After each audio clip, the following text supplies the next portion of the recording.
Bismillahirrahmanirrahim. Assalamualaikum warahmatullahi wabarakatuh. Waalaikumsalam warahmatullahi wabarakatuh.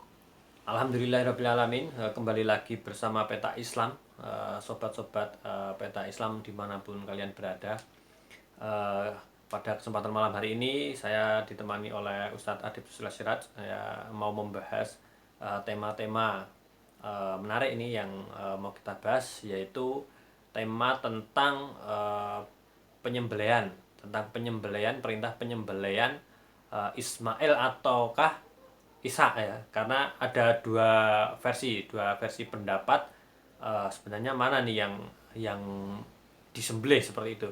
Tetapi sebelum kita masuk ke tema, karena kemarin, video yang kemarin, saya membahas masalah keterkaitan antara Panji Gumilang dan Isa Bugis seperti itu yang telah ditanggapi oleh Pak Dadang, ya. Maka sepertinya saya perlu menanyakan ini kepada Pak Adib ini, apa tanggapan sebenarnya, apa tanggapan Pak Adib ini mengenai pernyataan-pernyataannya Pak Dadang seperti itu, karena menurut Pak Dadang nih, Pak Adib, itu tidak ada hubungan langsung antara Isa Bugis dengan Panji Gumilang. Mungkin kalau dari murid-muridnya itu masih ada kemungkinan, tetapi kalau berguru langsung kepada Isa Bugis itu, Pak Dadang meyakini itu tidak mungkin, gitu. Kalau tanggapannya gimana menurut Pak Adib? Mungkin sebelum ke tema bisa menanggapi dulu Pak Adib, silahkan. Oh ya, terima kasih. Ya. Jadi memang kalau menanggapi isu ya atau rumor atau kabar burung itu memang harus saya akui saya sendiri karena tidak mengalami secara langsung dan berbeda wilayah. Saya hanya berdasarkan info-info yang masuk baik melalui WA maupun melalui internet, melalui berbagai macam informasi dari kawan dan sebagainya. Kemungkinan berbagai macam kemungkinan apa yang disebut dengan Kang Dadang dengan tidak mungkin ya, kemungkinannya tidak mungkin kalau AS Panji Gumilang itu bertemu langsung sebagai muridnya dari Pak Isa gitu.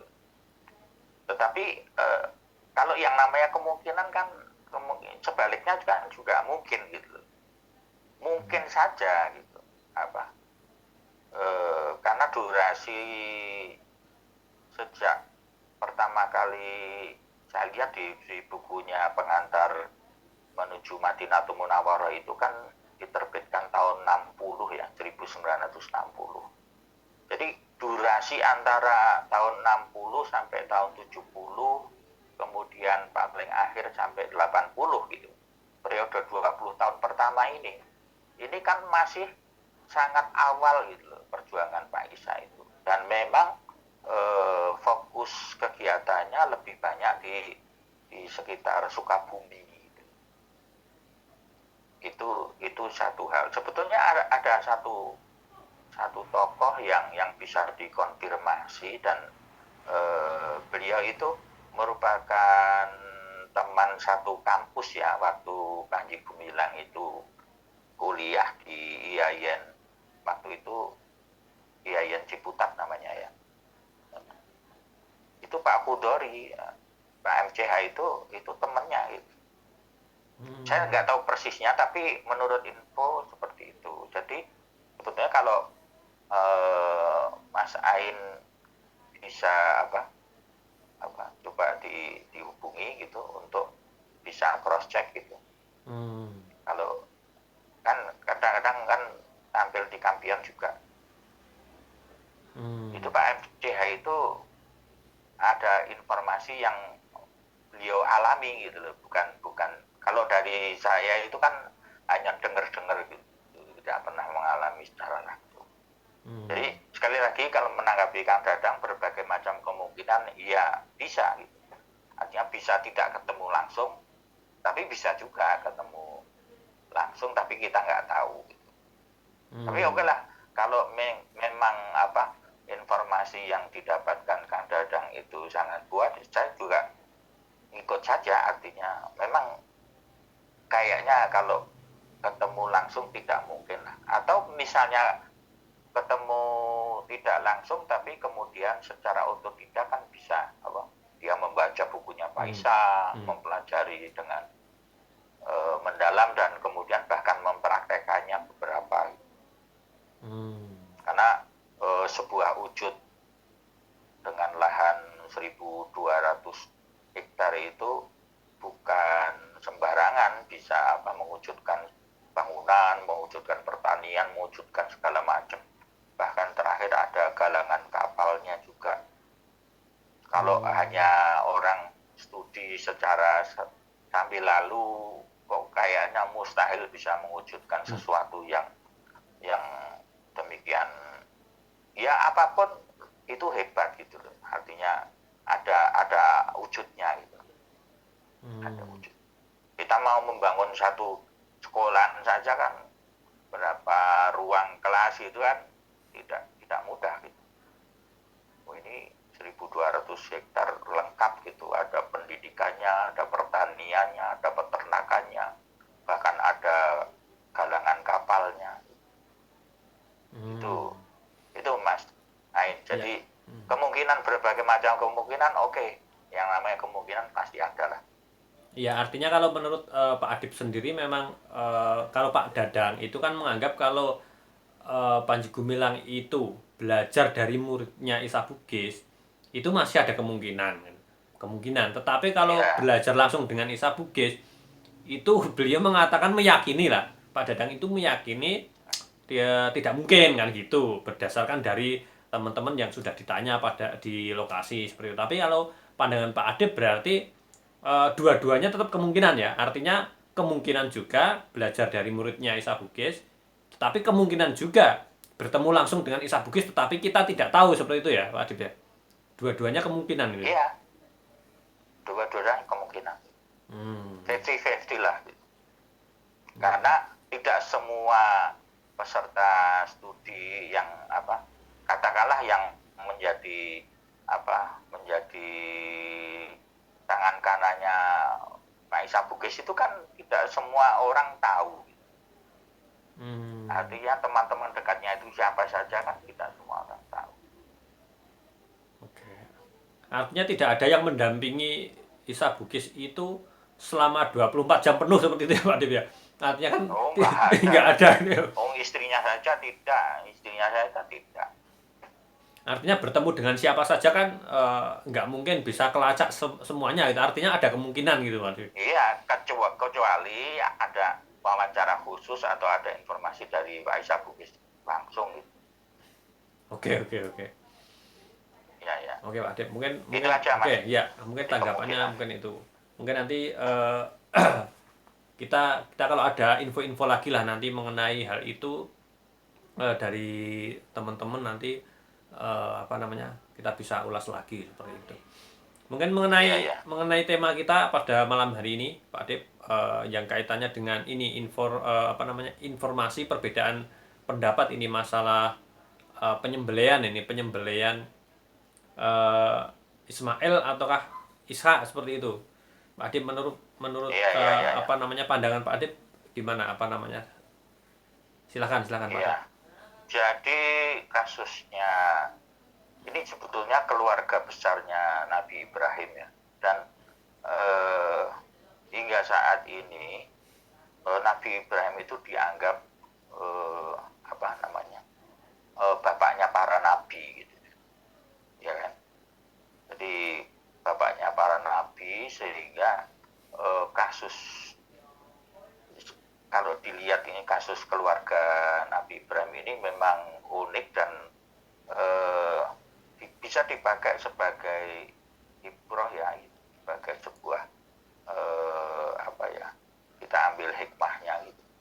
Karena begini, jadi secara seperti keluarga biasa, tapi kemudian sampai istilahnya tua gitu, sampai ujur itu Nabi Ibrahim dengan istrinya Sarah itu tidak kagungan putra ya, tidak mempunyai anak. Apalagi dalam konteks seseorang yang walaupun tua tapi punya kekuasaan lah, punya warisan, punya apa? Ya punya kekuasaan lah. Nah, kalau kita tidak mengatakan sebuah kerajaan itu kekuasaan, nah kekuasaan yang cukup besar gitu. Tapi kemudian problemnya itu kepada siapa mau diwariskan kalau nggak punya anak, kan begitu. Nah, menurut kisah, atas inisiatif istrinya yang nggak punya anak ini, Bu Sarah ini justru mengusulkan kepada Pak Ibrahim, Pak anu aja, kalau Bapak kerja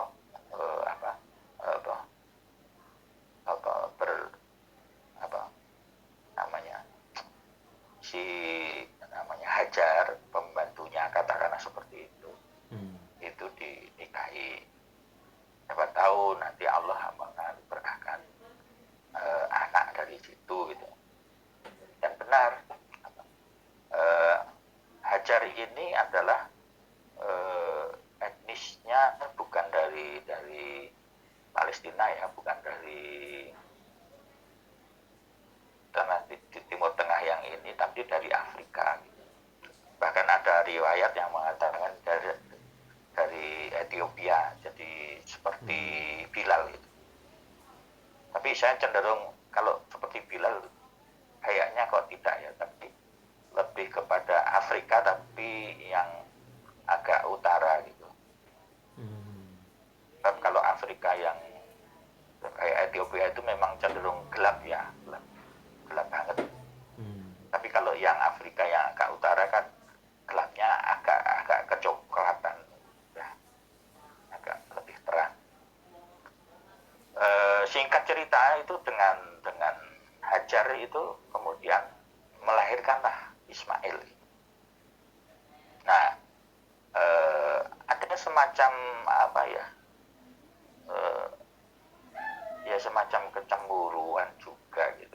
Kenapa dia yang permaisuri, yang istri pertama itu justru nggak punya, malah dari istri kedua yang pembantu itu malah lahir Ismail. Allah ternyata memberikan juga, walaupun itu sudah tua gitu. Sarah ini juga akhirnya hamil dan lahirlah Ishak. Nah, di sini sama laki-laki yang dari Hajar itu, Ismail itu laki-laki juga. Kalau dilihat dari segi ibunya, Ismail ini anak bukan anak dari permaisuri itu sehingga kemungkinan jadi putra mahkota kan kecil. Tapi kalau putra mahkota itu dari siapapun yang lebih tua, maka Ismail ini menjadi putra mahkotanya. Ya karena lahirnya duluan. Jadi ketika lahir Ishak, maka problem dalam rumah tangganya Ibrahim ini memang agak rumit. Kalau dia angkat putra mahkotanya Ismail, tapi Ismail ini ibunya bukan permaisuri.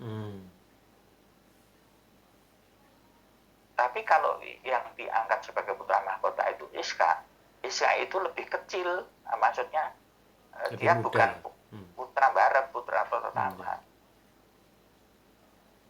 Jadi ini kan agak dilema ya. Agak bimbang ya gitu. Maka kemudian ada satu peristiwa yang diabadikan juga sampai hari ini. Nabi Ismail dan ibunya itu diungsikan ke Mekah kan gitu. Yang kemudian dalam kisahnya kemudian terjadi jam-jam, terjadi apa Ismail dengan Ibrahim dengan bapaknya itu membangun Baitullah dan sebagainya, ada makom Ibrahim. Itu kan seperti itu. Jadi relatif apa masalah rumah tangganya Nabi Ibrahim itu relatif terselesaikan karena yang satu diarahkan ke daerah lain ya.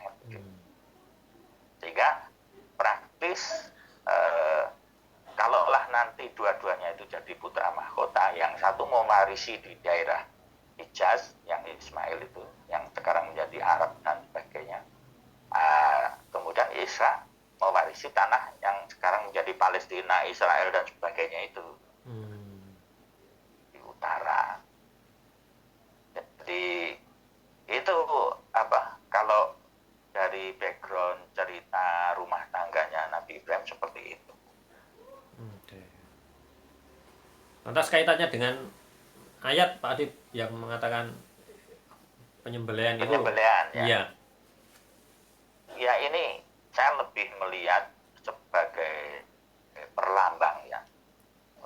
Jadi ada salah satu versi tafsir ya memahami ayat Al-Quran di dalam, karena satu-satunya yang cerita penyembelihan Ibrahim ini di dalam surat As-Saffat ayat 102 ini tidak disebutkan tokohnya siapa gitu. Falamma balagha ma'ahu saya qala ya bunayya. Tapi ya bunayya itu wahai anakku ini siapa? Ini ya karena itu tadi anaknya itu dua, yang satu Ismail, yang satu Ishak. Ini aro fil manam. Kalau perlahan-lahan kita terjemahkan ya, kata-katanya ini unik. Ini sesungguhnya aku, aro. Ini kan mudhari ya, aro itu.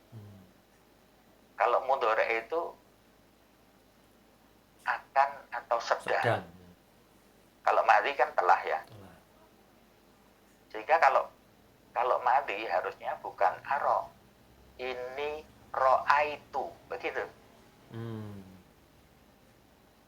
Kemudian fil manami, yang dipakai itu manami itu adalah makan zaman itu mengenai ruang dan waktu tidur,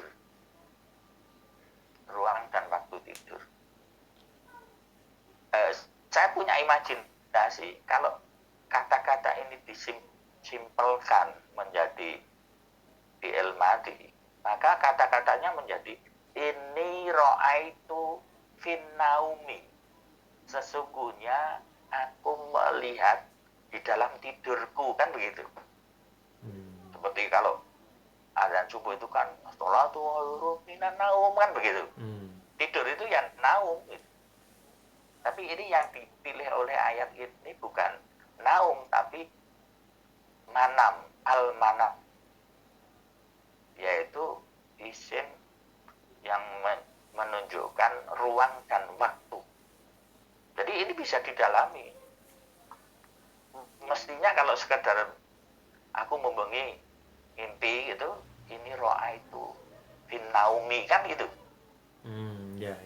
Tapi ayatnya ini aro fil manam. Jadi kalau aro ini dianggap itu melihat dalam arti mimpi, kemudian ada tambahan huruf alif misalnya, jadi melihat itu beda dengan misalnya ada objeknya atau takdiah, itu misalnya memperlihatkan, beda. Mas Ain, saya cerita, Mas Ain, saya tadi malam melihat dengan saya memperlihatkan, kan beda. Melihat dengan memperlihatkan kan beda. Yang satu ada objeknya, yang satu tidak. Nah, itu jadi nanti kata-katanya itu sebetulnya bisa didalami lebih lanjut. Tapi intinya, kalau menurut Rasad, ini dinisbahkan kepada perintah Allah untuk menyembelih anaknya.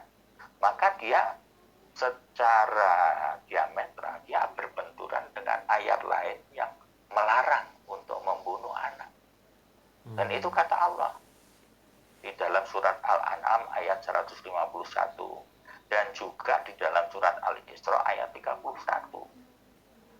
Wala taqtulu auladakum khasyatal imlaq. Janganlah kalian membunuh anak-anak kalian karena takut miskin. Punya alasan untuk takut miskin saja dilarang membunuh. Punya alasan. Nah ini sekarang saya kira membunuh Ismail ini alasannya apa? Membunuh Ishak ini alasannya apa? Allah melarang. Jadi kalau dipaksakan, nanti di ayat Al-Quran ada contradictio in terminis, ada kontradiksi dalam apa? Dalam ayat. Bahkan juga ditegaskan misalnya di ayat yang menyatakan surat Al-A'raf ayat 28 ya. Innallaha la ya'muru bil fahsya. Jadi sesungguhnya Allah tidak pernah menyuruh mengerjakan perbuatan yang keji. Innallaha la ya'muru bil fahsya. Bahkan dikatakan apabila mereka melakukan perbuatan keji di ayat Al-A'raf 28 itu, mereka berkata, kami mendapati leluhur kami, nenek moyang kami mengerjakan yang demikian itu, dan Allah menyuruh kami mengerjakannya. Ditegaskan, kul katakanlah Muhammad, innallaha la ya'muru bil fahsya. Sesungguhnya Allah tidak pernah menyuruh berbuat kejahatan. Sekarang kita tanyakan kepada siapapun, membunuh orang itu kejahatan, apalagi membunuh anak. Membunuh anak itu kejahatan. Bahkan baru-baru ini ada aborsi, itu ada kejahatan. Itu belum jadi anak, masih janin. Itu aja kejahatan. Nah ini sudah lahir, sudah bisa lari-lari, sudah lucu-lucunya gitu. Katanya yang menyuruh bunuh Allah, logis nggak? Ya menurut ayat Al-A'raf 28, Allah itu tidak pernah layak muru bil fahsya, tidak pernah menyuruh untuk berbuat jahat. Itu standar umum. Allah itu tidak pernah menyuruh berbuat jahat, termasuk membunuh anak. Kalau dianggap membunuh anak itu jahat. Nah sekarang kita tanya, membunuh anak itu jahat apa enggak? Membunuh anak itu jahat apa enggak? Ya, jahat. Nah ini problem. Berarti kaitannya pada ayat tadi berarti Ya, membunuh tidak Pak Adib? Menyembelih itu dalam konteks ayat ya tadi. Ini kalau berdasarkan salah satu pendapat, dalam mimpi itu adalah iwasbisu bisudurinas minal jinnati wana. Itu adalah provokasi dari anasil jahat. Kalau kamu benar-benar cinta kepada Allah, ini anakmu di ini, maka oleh Allah diselamatkan.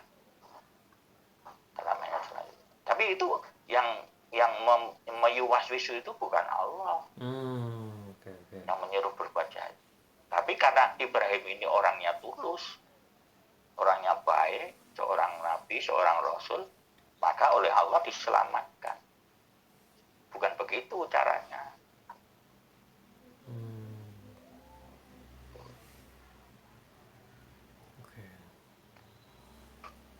Berarti jadi kemudian ini bisa dimaknai bahwa sebagai seorang yang mempunyai kekuasaan besar, Ibrahim itu kemudian ingin mewariskan kekuasaannya itu kepada anak-anaknya. Nah, kalau standar kerajaan itu putra mahkotanya itu anak sulung, maka di sini problem. Yang sulung itu si Ismail kah atau Ishak kah? Kalau dari segi ibunya, maka yang sulung adalah Ishak. Karena ibu yang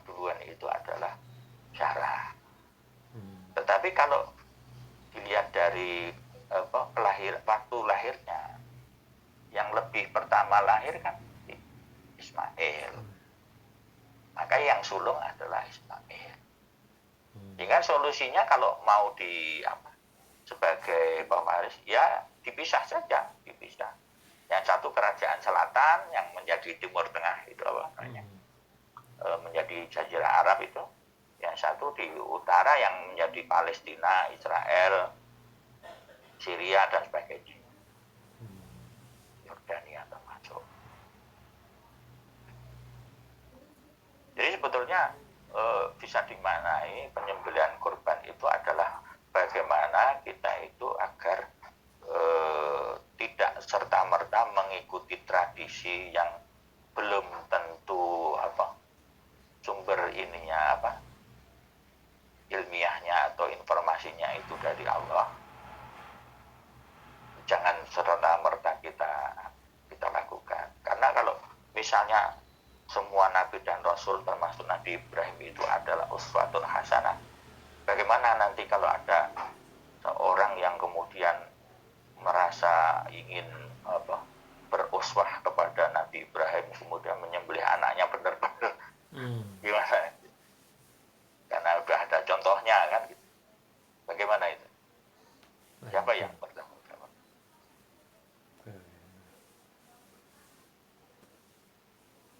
Oke, berarti artinya memang Pak Dip ya. Siapa yang disembelih itu memang nggak ada keterangan ya Pak Dip ya, antara Ismail atau Isa itu memang nggak ada keterangan di Nggak situ. ada secara eksplisit, nggak ada namanya. Dan untuk Bahkan, perintah penyembelihan kalau itu juga nggak ada keterangannya ya Pak Dip. sebagai bahasa umum itu seperti yang dipakai sekarang itu dipakai sebagai model pembelajaran yang disembelih itu egoisme ya, nafsu kebinatangannya yang calon putra mahkota itu. Jadi dua-duanya disembelih. Berarti siapanya itu nggak penting ya Pak Dip.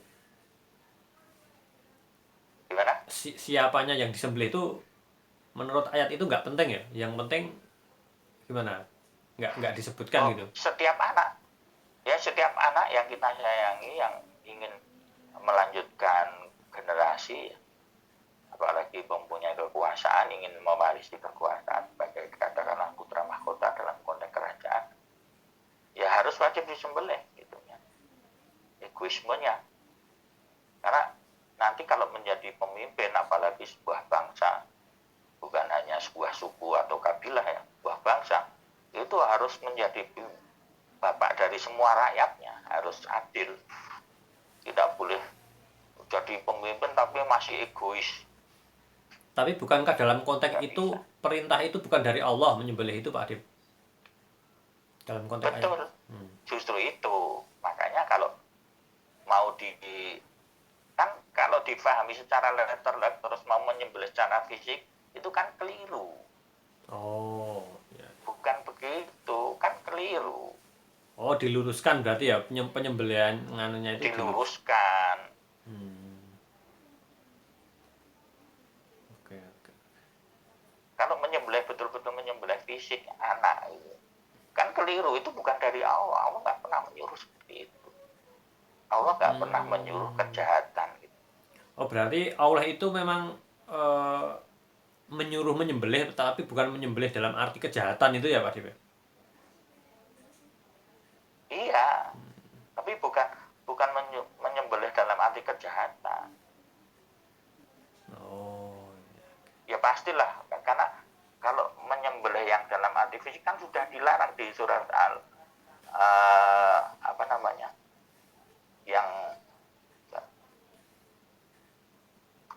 yang lataktulul auladakum khasyatal imla itu dalam surat Al-Isra 31 maupun Al-An'am 151.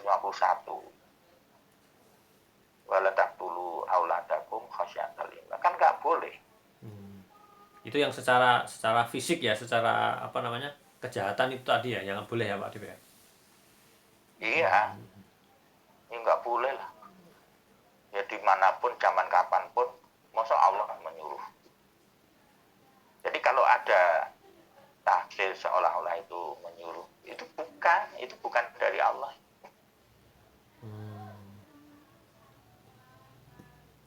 ada lagi ayat misalnya Nabi Musa menyuruh umatnya itu kalau memang mau tobat itu Membunuh diri. uqtulu anfusakum, bunuhlah dirimu. Nah, membunuh, oh iya bunuhlah diri. Itu juga nggak boleh dipahami secara letterlek. Allah menyuruh bunuh diri, nggak begitulah. Iya, iya. Jadi ya, yang dibunuh itu ya sifat-sifat keegoisan, kebinatangan itu ya Pak Dim. Ya betul. Binatangannya. Oke, oke, oke, nangkap. Saya nangkap Pak Dim. Udah. Dan itu pun nanti kan apa darahnya, dagingnya, dan ini kan tidak untuk Allah seperti kalau di Jawa itu ada larung apa itu untuk danyang, itu untuk apa sesajen, itu bukan. Terus dikasih ingko gitu kan, ada kan? Iya, iya. Seolah-olah nanti yang nunggu batu atau nunggu pohon itu makan ingkongnya, ya enggak lah. Malah nanti larinya ke sana ya Pak Dim, kalau Ya makanya itu. Oke, oke. Oke Pak Dim. Mungkin itu dulu Pak Dim. Atau ada yang perlu ditambahkan lagi Pak Dim? Kesimpulannya gimana? Cukup dulu ya. Kesimpulannya bahwa bahasa Al-Quran itu penuh hikmah ya, penuh metafora, penuh ya ibarat-ibarat permisalan yang tidak bisa ditelan mentah-mentah. Termasuk misalnya jannah langsung surga gitu. Ya nanti dulu lah diindahkan, dicerna gitu, sehingga Al-Quran sebagai kitab suci ini benar-benar matang gitu dipahami. Jadi tidak kemudian kita ada terima matangnya, pokoknya langsung mengamalkan saja, nggak usah jadi ahli tafsir, bukan begitu. Ya kita mempunyai pemahaman itu harus bisa kita pertanggungjawabkan masing-masing. Tidak grup-grupnya. Termasuk misalnya apakah setiap bulan Dzulhijjah kemudian kita menyembelih korban itu, nanti suatu saat pasti kita evaluasi, kita kritisi lah. Betulnya seperti itu enggak yang dikehendaki oleh Allah, dikehendaki oleh Rasul gitu. Ada juga yang berpendapat bahwa yang wajiban korban itu adalah yang melakukan haji, yang berhaji gitu. Kalau yang tidak haji kan sebetulnya tidak ada kewajiban itu. Oke Pak Dim. Jangan sampai sempurna amalan-amalan sunat kemudian menjadi seolah-olah itu wajib. Bahkan ada di sebuah daerah di mana itu Banjarnegara kalau nggak salah, sampai puluhan sapi kemudian ratusan kambing gitu, satu kampung itu. Satu kampung itu kan akhirnya ya musrifin ya, berlebih-lebihan gitu. Allah nggak suka. Allah la yuhibbul musrifin. Allah nggak suka pada sebuah perbuatan yang berlebih-lebihan, yang seolah-olah baik tapi sebetulnya berlebih-lebihan. Oke Pak Dim, mungkin itu dulu Pak Dim ya yang kita sampaikan. Oke, terima kasih sobat-sobat Peta Islam semuanya. Sampai jumpa lagi di pertemuan selanjutnya. Ya, saya cukupkan ini. Jangan lupa seperti biasa untuk like, subscribe, dan komennya nanti di channel YouTube maupun di halaman Facebook ya. Saya tutup. Bila ada kurang lebihnya saya mohon maaf. Wabillahi taufiq wal hidayah. Wassalamualaikum warahmatullahi wabarakatuh.